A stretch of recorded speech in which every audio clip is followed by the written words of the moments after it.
much for your kind words. Jyoti ji, Harshi, Kumar sir, Siddharth, and industry leaders from retail, FMCG, e-commerce, press media के तमाम साथी, सबसे पहले आप सबका धन्यवाद करता हूँ to give me an opportunity to be here.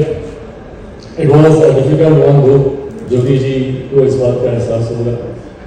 Actually, it's my father's कल उनकी चौथी पुण्यतिथि है 8 तारीख को. It's been 4 years since he left us. Me and my whole family, we were scheduled to fly back to my state, Bihar. और गांव में हम लोग कार्यक्रम करते हैं हर साल बड़े स्तर पर. उनको हम लोग जिस दिन वो हमें छोड़ कर गए उनको याद करते हैं. तो उसके लिए भी ऑल वर to fly back to Bihar. But इतने प्यार से मुझे यहाँ पर बुलाया गया और जब आप सबके बारे में जानकारी मिली, I would not have missed this opportunity to come and interact with you. जब से मुझे केंद्र सरकार में मेरे प्रधानमंत्री जी के माध्यम से ये जिम्मेदारी मिली है, मैंने हमेशा और निरंतरता में प्रयास किया है. और आज भी मेरा यहाँ आने के पीछे का लक्ष्य यहाँ पर आकर कोई भाषण देना, कोई ज्ञान देना कतई नहीं है. आप सब अपने अपने क्षेत्र के स्टॉलवर्ड्स हैं. दर्शकों आप लोगों ने बिताए हैं. आप लोगों से बेहतर आप लोगों के क्षेत्र के बारे में कोई दूसरा नहीं जानता है. Least of all a politician who has got nothing to do with what you all are doing. तो कोई ज्ञानबाजी देने के उद्देश्य के साथ नहीं, बट इस सोच के साथ कि मैं एक माध्यम बन सकूं, एक कड़ी बन सकूं सरकार और इंडस्ट्री के बीच.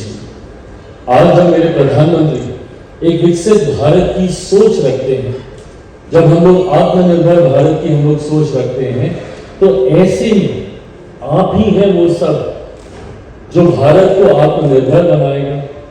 आप ही वो हमारे स्ट्रॉन्ग पिलर्स हैं जिसकी नींव पर विकसित भारत का निर्माण किया जाएगा. ऐसे में आप लोगों की सोच, आप लोगों की चिंताएं, आप लोगों के सुझाव सरकार तक पहुंच सके, उसका माध्यम बनने की सोच के साथ आज मैं यहाँ पर आया. ऑल्सो विद अ सोच, ये वही मंच है जिस पर मेरे पिता आ चुके हैं और हम नेताओं के बारे में this is really surprising at times. मैं भी हर्षी से बात कर रहा था and very proudly was saying I'm second generation in the business, and we all say very proudly that we are third generation, fourth generation in the family business, but that's not the case. I mean politicians are not. हम लोग इतने blessed नहीं होते हैं कि हम लोग इतने खुलेआम इस बात को बोलेंगे कि तुरंत एक नेपोटिज्म का टैग हम लोग के साथ जुड़ता है. बट ये वो मंच है जिस पर मेरे पिता आ चुके हैं और उनका भी यही प्रयास रहा कि किस तरीके से यहाँ के सुझावों को, यहाँ की चिंताओं को हम लोग सरकार के समक्ष रख उसका समाधान हम लोग ढूंढ सकें.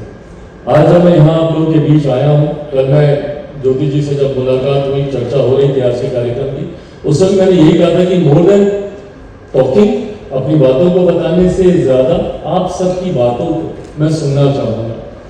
आज संभवतः वो समय मेरे पास नहीं हो पाएगा कि मैं उतना देर आप सबके साथ बिता पाऊँ, बैठ पाऊँ, because eventually I have to go back because of पापा. कल उनका जो कार्यक्रम, I have to go back. But मैं जरूर आप सबके फीडबैक्स, आप सबके कमेंट्स, और मुझे खुशी है इस बात की कि ये इस तरीके के आयोजन हम लोग करते हैं. मैं इतना मैं जरूर कहूँगा कि जब ये आयोजन होते हैं तो इसको सिर्फ मीट एंड ग्रीट से ज्यादा इसके मैक्सिमम आउटकम्स हम लोग कैसे ले सकें, कैसे हम लोग एक दूसरे पे आइडियाज बाउंस कर सकें, कैसे एक दूसरे के साथ नई नई टेक्नोलॉजी जो संभवतः आप अपने क्षेत्र में, अपने राज्य में कर रहे हैं, दूसरे साथियों के साथ कैसे हम लोग शेयर कर सकें. आपकी कंपनी में संभवतः कोई ऐसा स्टार्टअप, कोई ऐसा नया इनोवेशन होगा जो संभवतः दूसरे के को लाभ दे सके.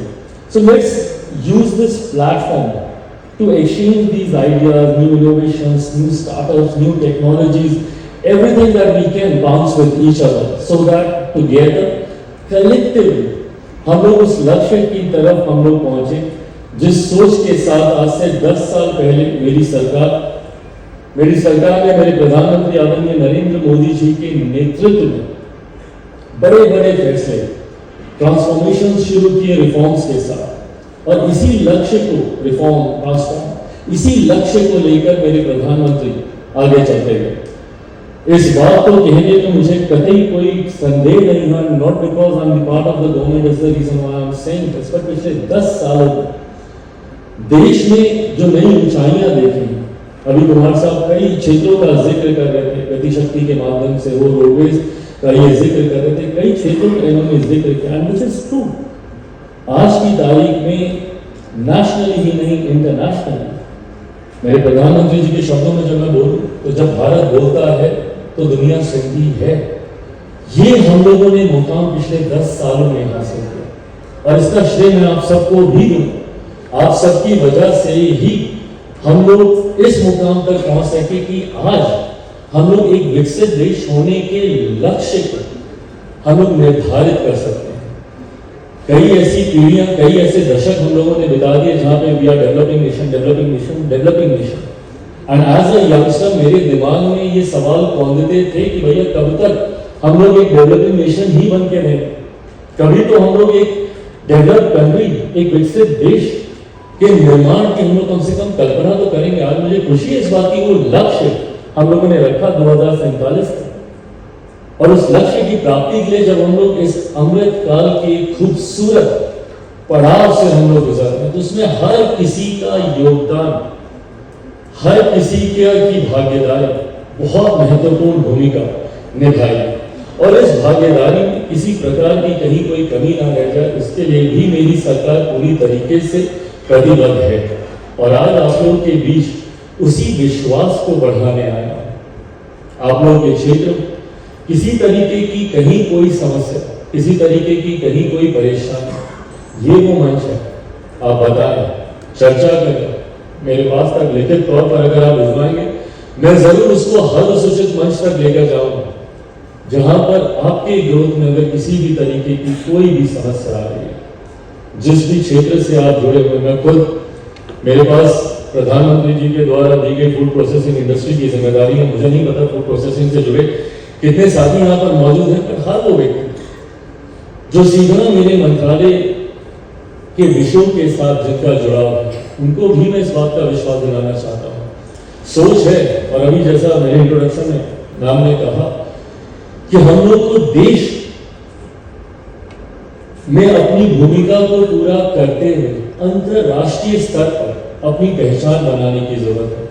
यही सोच मेरे सरकार, मेरे मंत्रालय, मेरे प्रधानमंत्री की भी है। जब मैं फूड प्रोसेसिंग की बात करता हूँ कि आने वाले दिनों में कैसे भारत को हम लोग एक ग्लोबल फूड बास्केट के तौर पर हम लोग प्रस्तुत कर सके, इस दिशा में हम लोग कार्य करने का प्रयास कर रहे हैं। हम लोगों के पास यहाँ पर एवरीथिंग इन अबंडेंस, बट इसको कैसे हम लोग अपॉर्चुनिटी में कन्वर्ट करें, इस दिशा में हम लोग को कार्य करने की जरूरत है। आज की तारीख में हमारे देश की आबादी, जो कई बार दुनिया ने हमें बताने का प्रयास किया कि संभवतः वो हमारे लिए लायबिलिटी हो सकती है, बट कैसे हम लोग उसको एसेट में कन्वर्ट करें, इस दिशा में प्रधानमंत्री जी के नेतृत्व में हम लोग कार्य करने का हम लोग प्रयास करें। आज की तारीख में India as a market, nationally तो फिर हम लोगों को बहुत सारी अपॉर्चुनिटीज देता ही है, बट ग्लोबली भी आज की तारीख में बिकॉज ऑफ अ पॉपुलेशन कोई इसको इग्नोर नहीं कर सकता। बट ये पॉपुलेशन हमारी ज्योग्राफी के हिसाब से भी आप देखें जिस तरीके से it's well spread across the longitude and the latitude of the globe, ये डाइवर्सिटी प्रोवाइड करता है अलग अलग पदार्थों के को निर्माण करने की, नए नए इनोवेशंस, नई नई टेक्नोलॉजीज को लेकर, क्योंकि इतनी विविधताएं हैं हमारे देश में। आप top north to down south ले जाइए, आप ईस्ट टू वेस्ट आप चले जाइए, इतनी विविधताएं हैं, इतनी डाइवर्सिटीज हैं कि हर एक सेक्टर में मल्टीपल ऑप्शंस हैं उनको क्रिएट करने के। कुमार साहब अभी जिक्र कर रहे थे, लेजर का जिक्र कर रहे थे कि अलग अलग तरीके के उन्होंने इन्वेंट किए। भले लेजर से मेरा कोई संबंध नहीं है, पर इन्होंने बताया कि लेजर के अलावा ट्यूमर्स के भी ऑप्शन है मेरे पास। सो बहरहाल, पर उन्होंने बताया कि कैसे इंडियन स्किन के हिसाब से, सो ये अपॉर्चुनिटीज हमें मिलती हैं। और नेशनली अगर भारत की कंपनी होने के नाते अगर हम अपने देश की विविधताओं का ही लाभ नहीं उठा पाए तो क्या फायदा। और ये विविधताएं, ये डाइवर्सिटी हमें अपॉर्चुनिटी देती है हमें हमारी कंपनी में ग्रो करने की। और इसी सोच के साथ इस फोरम का निर्माण किया गया है। मैं चाहता हूं कि आज दिन भर का एक कार्यक्रम जो चले उसमें जितने भी सेशंस आप लोग के हों, जब हम लोग इसको मेस्मराइज बोलते हैं तो eventually when we go back it should be an mesmerizing experience for all of us. इस उम्मीद के साथ कि ये एक्सपीरियंस ना सिर्फ आप सबके लिए बल्कि मेरे लिए भी और मेरी सरकार के लिए भी उतना ही लाभदायक होगा। मैंने फूड प्रोसेसिंग का जब मैं जिक्र कर रहा था, एक दो चीजें हैं जो आपके साथ मैं शेयर करना चाहता हूँ कि कैसे हम लोग नई नई टेक्नोलॉजीज, नए नए इनोवेशंस को हम लोग इनकॉर्पोरेट करने का हम लोग प्रयास करते हैं। इसी बार के बजट में आपने देखा होगा माननीय वित्त मंत्री जी के द्वारा इरेडिएशन के प्रावधानों का जिक्र किया गया। Now this is a new technology. जब हम लोग फूड प्रोसेसिंग से के सेक्टर की जब हम लोग बात करते हैं, सबसे बड़ी हमारे लोग की प्राथमिकता होती है कि कैसे हम लोग वेस्टेज को मिनिमाइज करें, वैल्यू एडिशन करते हैं। वैल्यू एडिशन के साथ साथ हमारी वेस्टेज किस तरीके से मिनिमाइज हो, उस दिशा में हम लोग कैसे आगे बढ़े। और हर बीते समय के साथ दुनिया के किसी ना किसी कोने में किसी ना किसी नई टेक्नोलॉजी का इजाफा हो रहा है, उसको अपनाते हुए हम लोग कैसे आगे बढ़ सके। Irradiation is one of that.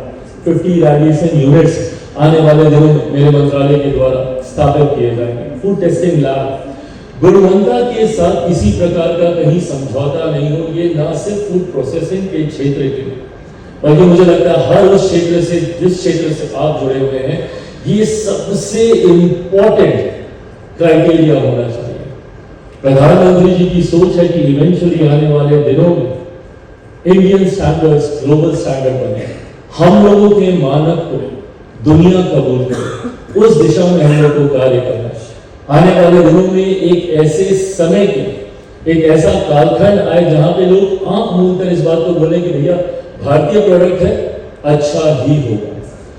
इस विश्वास को हम लोगों को राष्ट्रीय स्तर पर एंड इवेंचुअली ग्लोबली हम लोग को लेकर जाना है। उस दिशा में हम लोग को कार्य करना। फूड प्रोसेसिंग 100 जहां हम लोग फूड टेस्टिंग लैब्स आने वाले दिनों में हम लोग लेकर आने वाले हैं, वहीं मैं इस बात की भी उम्मीद रखता हूं कि आप लोग अपने अपने क्षेत्र में जिस भी प्रोडक्ट के निर्माण के साथ जुड़े हुए हैं, गुणवत्ता के साथ कतई कहीं कोई समझौता नहीं है। इस बात को कतई हम लोग हल्के में नहीं लें, क्योंकि इवेंचुअली वो ना सिर्फ आपके ब्रांड की छवि को खराब करेगा, वो भारत की छवि को खराब करेगा, वो भारतीयों की छवि को खराब करेगा। इसको लेकर सबसे ज्यादा हम लोग को सजग रहने की जरूरत है। और इस दिशा में कैसे हम लोग एक दूसरे का हाथ थामकर, एक दूसरे की गुणवत्ता को समझकर, उनके मानकों को समझकर हम लोग कैसे आगे बढ़ सकें, कैसे म्यूचुअली हम लोग ग्रो कर सकें। मैं बार बार करेक्ट म्यूचुअली से बात कर रहा हूं, क्योंकि जितना हम लोग एक साथ रहेंगे उतनी हमारी नींव मजबूत होगी। और एक मजबूत नींव के ऊपर जब कोई इमारत खड़ी होती है तो उस इमारत कोई गिरा नहीं सकता, दुनिया की कोई ताकत उसे गिरा नहीं सकती। इस दिशा में हम लोग को अपने देश को लेकर जाना है और इवेंचुअली इस लक्ष्य को अपने सामने रखना है कि ग्लोबल मार्केट में कैसे इंडियन ब्रांड अपनी धमक बना सके, अपनी प्रेजेंस ना सिर्फ रजिस्टर करा सके बल्कि ग्लोबली कैसे उस मार्केट में हम लोग छा जाए। इस लक्ष्य के साथ हम लोग को आगे बढ़ने की जरूरत है। मैं फिक्की का धन्यवाद करूंगा कि समय समय पर इंडस्ट्री से जुड़े हुए लोगों के विषयों को एक मंच देने का प्रयास हमेशा से फिक्की का रहा है। इसके लिए मैं फिक्की का भी मैं धन्यवाद करता हूं। यहाँ पर आए हुए इंडस्ट्री से जुड़े हुए तमाम साथियों का यहाँ पे स्वागत करता हूं कि आप लोग यहाँ पर आए। अभी पूरा दिन आप लोग के समक्ष है।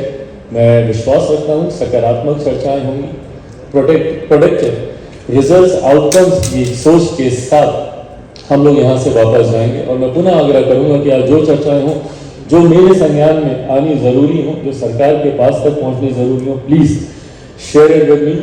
And once again I thank you all for inviting me here, for having me here. मुझे ये अपॉर्चुनिटी देने के लिए कि मैं आप लोगों के साथ अपनी बातों को शेयर कर सकूं और वो कड़ी बन सकूं इंडस्ट्री और सरकार के बीच। बहुत बहुत धन्यवाद। जय हिंद। Thank you.